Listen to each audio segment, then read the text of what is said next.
continue making your increasing your network, trying to meet people. But if you cannot find a job tomorrow, try to attend voluntary activities, some of the NGOs, maybe if you can find short projects, internship.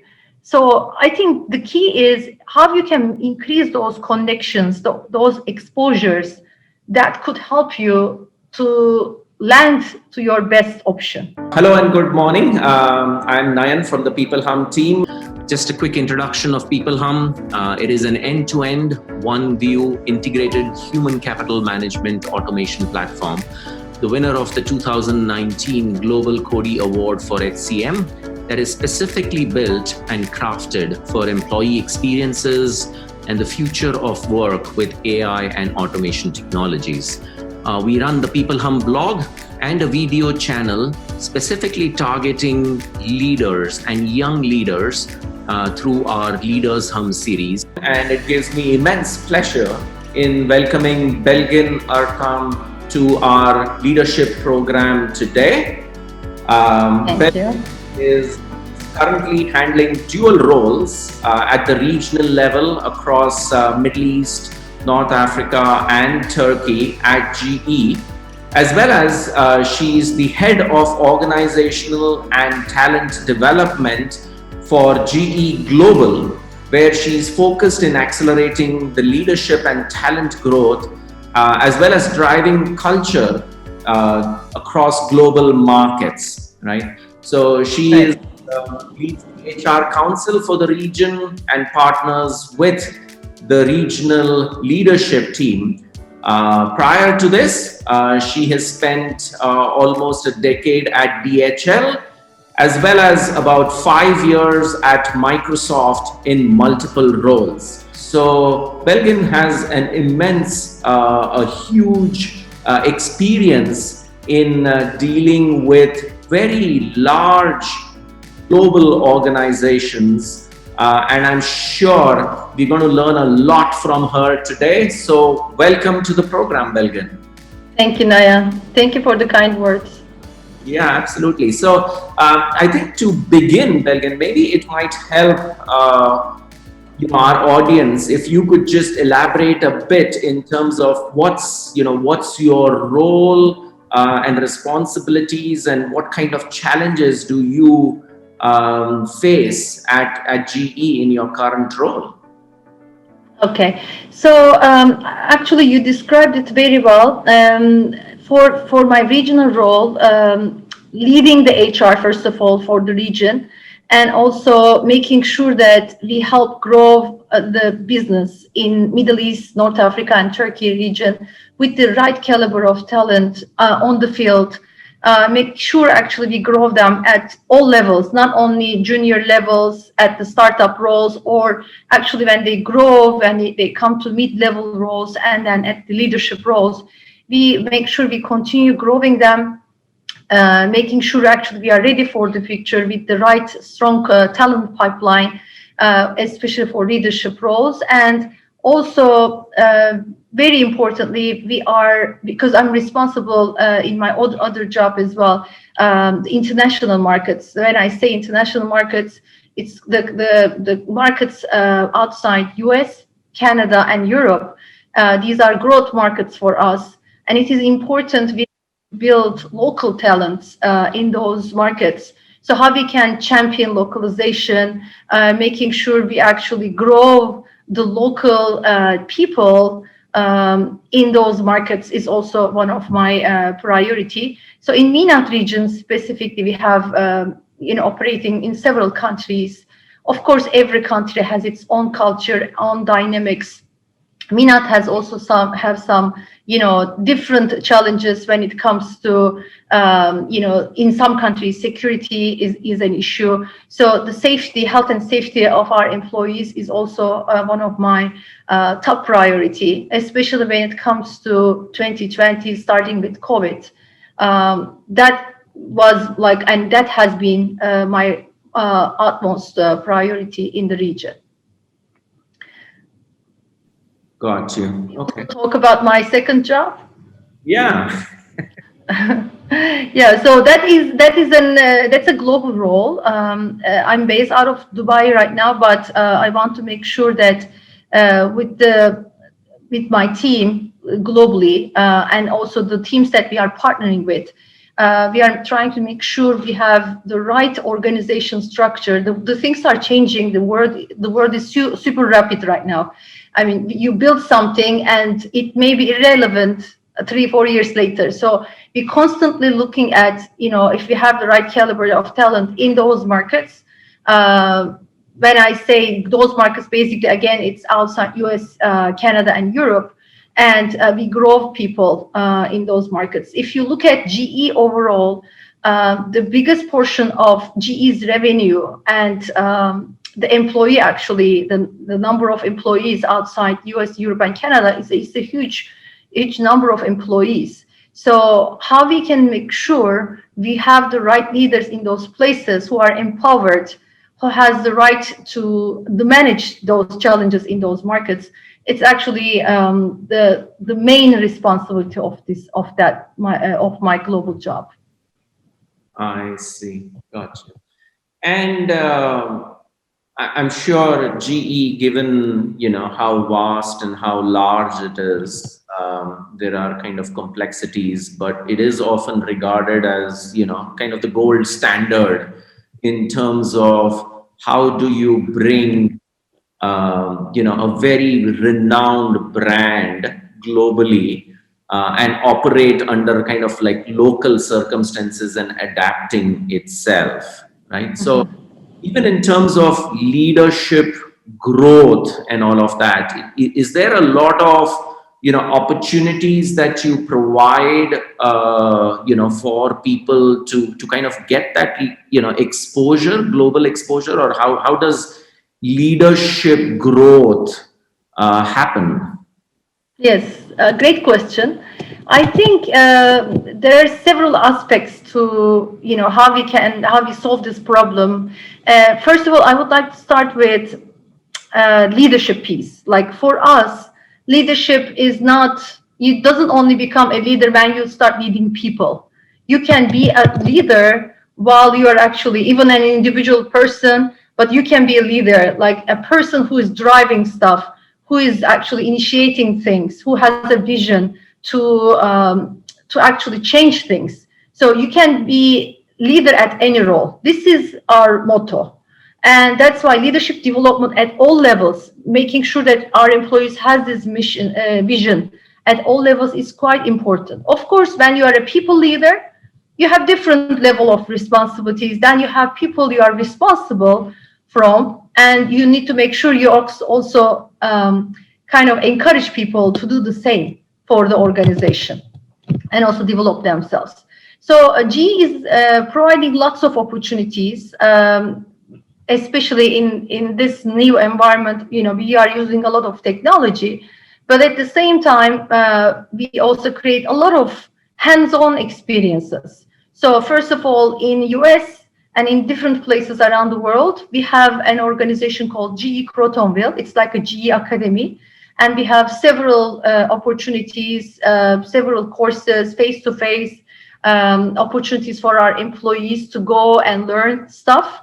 2020 was a little bit different because we didn't do much face-to-face due to circumstances, but we use a lot of technology. This organization easily and quickly adapted themselves to create some of the learning opportunities with new modern methods, trying to make sure they reach out of people around the world to actually still deliver those training and development activities. We have a system called Brilliant You, and we have a lot of training opportunities, again, learning opportunities, broadcasts, videos, Harvard articles, articles from different universities. So you just need to go there and type the thing that you are interested, and the system brings you lots of materials, whatever you want to do, classroom training, be it classroom training you attend virtually, or videos or other stuff. So that's one. I think to your earlier point, opportunities around the world. I mean, we are operating around 170 countries. I am a good example of that. I spent most of my career, almost 20 years of my career in Turkey. Then company gave me the opportunity to go to Asia. I started to work in Hong Kong and now in Dubai. So of course I value a lot the experiences that I gained in Turkey. That was a great experience. But to a certain point, you feel like your growth trajectory is coming to a plateau. How we can still making sure we have the talents actually continue their learning journey in a different environment is quite important. So for me, for instance, when I went to Hong Kong, I felt like I started my career for the first time, because the learning, the culture, the exposure, the challenges were quite different. And you learn with those challenges. Everybody knows about if you stay in your comfort zone too long, you became, like maybe you can suffer from inertia, or like you're so comfortable, you cannot add more anymore. But we try to create those opportunities at levels. Of course, not everybody will be going to another country, but you can actually put into a mission-based team, or in a project or a stretch assignment. So you can, again, use your skill set in a different context while you are actually learning from that context. So MBT, I mentioned about mission-based teams. We are using a lot that methodology in GE. So we have a task or we have a problem. So we are putting together a team from different, depending on what the topic is. Sometimes it's an HR project, so we put HR leaders into HR talent into that MBT, so they solve a problem for us. Or it's a global problem, so we actually select people from different countries, different business, different genders, and then they come together and try to solve this problem. I love the way that these people had the opportunity to learn and grow themselves in a very different context. So yeah, so we try to do all these activities. I don't know if you want me to also go to the performance management system that we recently launched, but this is another activity that we are trying to boost the performance and the learning and development in GE. I see. Yeah, actually, I mean, I'm sure people would love to hear about the performance management. So I'll just encourage you, yeah, please, if you could share some more insights about the performance management, that would be useful, I'm sure. Yes, I think this was a great learning for us, because GE. I don't know if you follow this throughout the years, but GE was very famous with a very rigorous performance process coming from Jack Welch times. Yes. And a couple of years ago, we said, okay, I mean, that was a great framework, but it may not be necessarily addressing today's needs. So we actually decided to leave the ratings behind for a while. Then the whole world changed. Lots of things happened in the world, in countries, in companies. So we relook at our performance management system. And last year, I mean, towards the end of last year, we launched a new system. What I like about it, because like we are almost 200,000 employee company, it's not easy to make those changes. But I admire the agility and how the company is brave to make those changes when it is needed. So we recently launched this, and I was also together with my team. I was part of this project, and this is called performance. Our new system is performance, people, performance, and growth. Um, Basically, again, the growth piece is quite important. How we can, grow our people, and on the people side, people is in the center of all, the development of an organization. So how we can make sure we grow this individual throughout the career, we identify the areas for needs, areas for development very accurately, so we can work on it. It's a more rigorous system, I would say. So we'll start with priorities. We will have checkpoints throughout the year to see if employees on track or some development needs, and then towards the end of the year, we will do a survey, 360 for all our employees.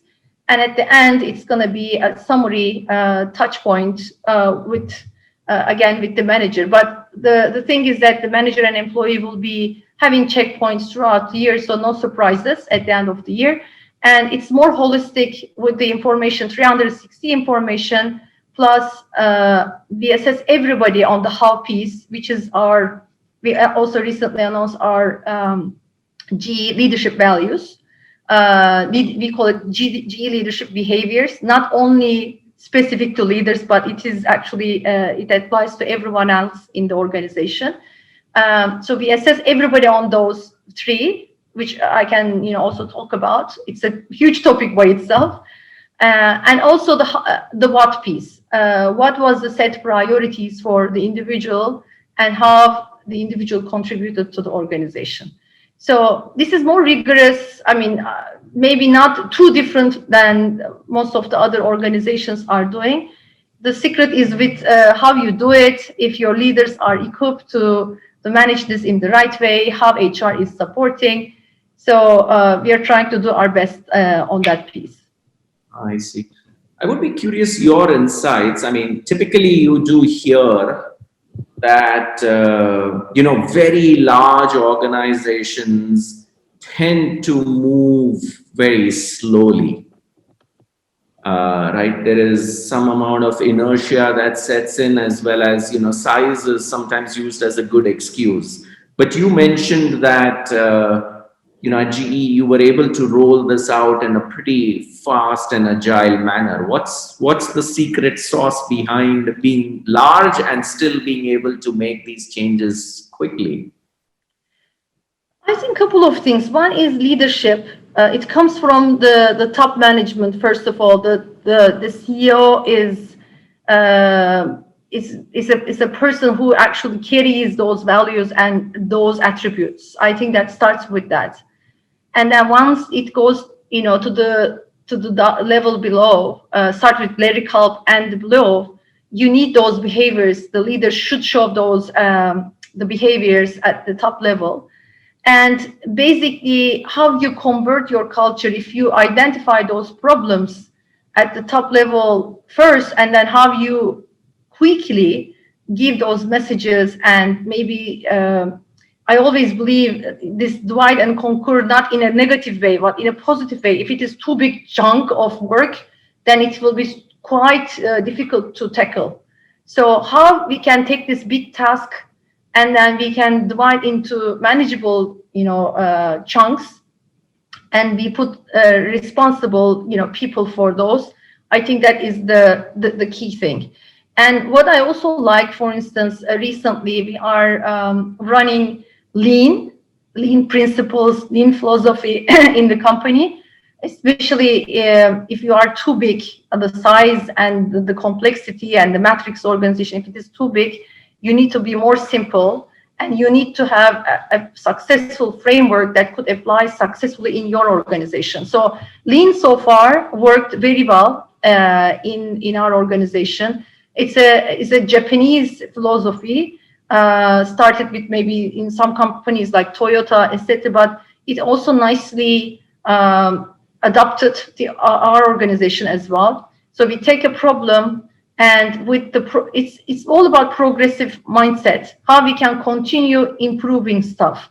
And it's again holistic approach, because it's the approach, but how the people, the mindset is actually, if they are ready or not, is also very important. So with that point, we also launched the leadership behaviors. We recently, I just talked about it. So it's humility. And they resonate super well with me, so I really like them. So, and it's very simple again. So humility comes with progressive mindset. Like you make mistakes, that's okay, but how much you are learning from them, how much you are listening. You can be super smart. You can be, a rocket science, doing a rocket science, and we do rocket science in GE, like in our aviation business. But you can be super smart, but you can still continue your learning journey. So we need people with this mindset. So this is part of the culture. The second one is the transparency. How we can actually share the information, the information we know, we are transparent about our mistakes, so or the positives and the negatives at the same time.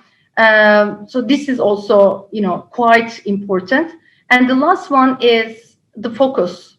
I think one of the biggest challenges of today's world is really focus on things. There are a lot of drivers that can take you out of your areas that you need to, maybe prioritize. So how I can set not maybe 20 other priorities or 3 4 very key things that are important for my organization, and we tackle those problems, is to me the one of the most important things. So we have three leadership behaviors. We are expecting this culture change in every country, in every business. We are expecting our GE talents act according to these three leadership behaviors. They have to be humble. They have to be transparent. And transparent comes with trust. If you have trust in an organization, you actually successful already like 50%. So trust and focus is these are the key three things that we are applying. So as I said, it's a holistic thing. It's not only the PPG itself. The secret is how you approach it totally from a more comprehensive point of view is the key. Fantastic. Yeah, I love them as well. Humility, transparency, and focus. Those are really good ones. So, okay. Yeah, Yeah, simple and straightforward. absolutely. Absolutely. Fantastic. I'd be curious, obviously you mentioned a couple of times, right? 2020, the year that just went by, has been, a challenge globally, right? I mean, everybody's been through, nobody's been through anything like this before. Correct. Would love to hear, some either tricks or some things that you and the team and GE incorporated to adjust the needs, to kind of face this situation globally. If you could share some things that you did or GE has done across that has helped the employees overcome such tough times, and also adjusting, right? Because it was different. There were waves coming and going across different parts of the geography and so on. So would love to hear how you and GE have adapted to that. Yeah, great question. I think if you look at how everything started with COVID, it started in China, and then it started to go like on phases to spread around the world.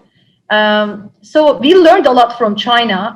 We have a very big team, like 20,000 employees in China, and we learned from them because they had the biggest hit at the early stages, and they struggled a lot, and then they did stuff and they learned by doing those. So when it comes to like the other regions around the world, at least we had a little bit of a learning, although most of the things are still new, but we had a little bit of learning, more information. So we try to open up all these communication channels at all levels. So how we can share the real truth that we know with the employees, at least the truth that it is available at that point. Because as you know, focus was also very difficult at that time. Lots of information. Some information is not really accurate. Everybody is saying something. Employees, they lost their focus because like the safety become the most important priority for all of us. So how I can make sure I actually get the right information on the right time was an important expectation from all our employees. So we try to share those learnings. We try to connect with the right people and keep those, information flow of the truth as much as possible and as frequent as possible. So, for instance, if you only take MENAT, Middle East, North Africa, Turkey region, We have around 7,000 employees here, and we organized several, activities. The main one was, for instance, we were organizing calls. Our doctor, the regional company doctor, myself, the communication leader, the EHS, employee health and security leader, and security leader himself was part of that call. And first of all, we were presenting what we know and what we learned in the last 2 weeks. And we were opening a Slido platform to get the employees' questions at that moment, to just answer those questions. So I think that really helped people feel more comfortable. They know that there is a place that they can go to. At the same time, we also had a lot of employees unfortunately got sick during that time. So we wanted to make sure our resources like doctors, the medical staff, and the HR and the leaders are available for those cases. We care for our employees. So that was the main message that we wanted to convey to our employees. So I think that generally really boost the morale, because they know that they had somebody they can go to. But of course, it was a challenging process for all of us. I mean, we cannot underestimate the power of what we have, gone through, and we are still going through. But you can only control what you can control in those times. So that's why we spend time how we can be helpful, more helpful for our team, and we apply those. At the same time, we provided some resources like some apps, for free, that they can do physical exercises at home. We have an employee assistance program that employees can call and get psychological support. It's very confidential between the psychologist and themselves. So we also provided those kind of support. And one thing that I really loved is we created a kind of donation mechanism among our team, so that whoever wanted, they could able to donate to a certain fund where the impacted GE employees can actually benefit from, or some people outside that who can benefit from that fund as well. So it was in the middle of the last year where the things are at the worst situation.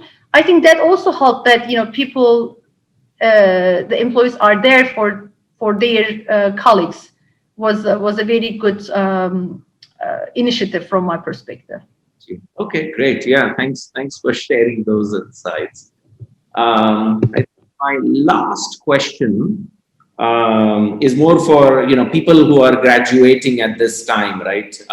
People who are coming out of college and coming into this world where still the pandemic is top of mind to them, right? So, what advice would you be giving graduating college students, as they come out into the real world? Yes. It is exciting. I mean, I want them to take it from a positive side. Of course, we are going through something that we never experienced before. It's same for everyone. It's not only for them. And that's why I really want them to stay positive. I noticed that, and it is not only for young generations, it's for everyone else, that some people kind of little bit lost in thinking about the nostalgia and thinking about, we have been doing this in the past, we had this opportunity, we had that opportunity. I think that is not helping the situation and those individuals. Of course, it is difficult, we are all aware, but how we can be more pragmatic about the reality. If we are more pragmatic, I feel like we can be more equipped to manage this situation. So how we can convert this nostalgia into positive energy is, I think, quite important. So positive energy, progressive mindset, don't give up. I mean, it is a time that, of course, all difficult things will pass at one point, but what I am doing, what I choose to do is gonna change the situation. And to my earlier point, we just need to focus what we can control. not the things that we cannot control. So that is only going to make us upset. My last suggestion would be, don't wait. I mean, you can not maybe get a job. Of course, continue making your increasing your network, trying to meet people. But if you cannot find a job tomorrow, try to attend voluntary activities, some of the NGOs, maybe if you can find short projects, internship. So I think the key is how you can increase those connections, those exposures that could help you to land to your best option. Um, and think about what is my skill set and what I can do with this skill set. So that would be my suggestion. Awesome, great. Well, thank you very, very much for sharing your experiences, sharing your insights. As I said, people always look up to GE, and best practices typically come out of companies like GE. So I'm sure our audience is going to learn a lot from everything that you've mentioned today. So thank you very, very much for taking the time and sharing with with with us today. My pleasure. Thank you, Naya. Yeah, yeah. Thank you.